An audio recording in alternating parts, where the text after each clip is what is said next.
Ben ritrovati, nuova puntata di Cronache Trevigiane. Sarà una puntata green, tanti gli aspetti che vi racconteremo di una marca trevigiana sempre proiettata in un presente sempre più sostenibile appunto, ma cominciamo da una parola, questa trasmissione, che è autonomia, il servizio.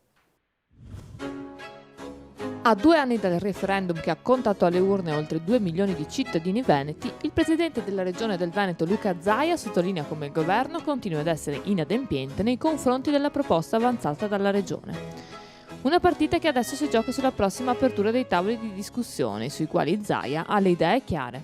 È bene ricordare che questo non è un processo facile, non lo è stato con il referendum, non lo è neanche per l'arrivo alla firma dell'intesa. Però è pur vero che si valuteranno la qualità dei tavoli. Abbiamo chiesto di riaprire i tavoli, che sono i tavoli che facevamo con il ministro Stefani.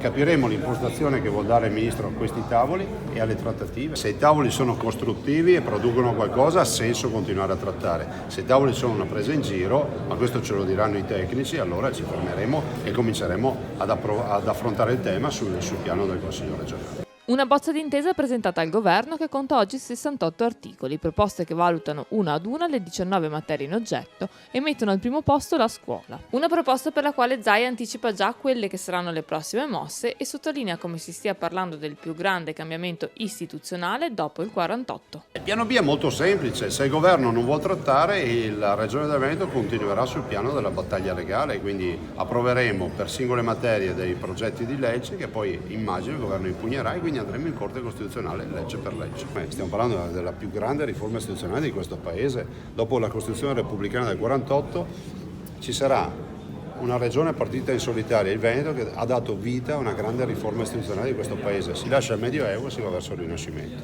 Ottimista? Sì, ma guardi, l'ho dimostrato con altre partite, pensi alle Olimpiadi, alla Pedemontana, alla partita dei FAS che stiamo portando avanti con non poca difficoltà e molto altro ancora, per dire che comunque bisogna puntare all'obiettivo e mai distrarsi.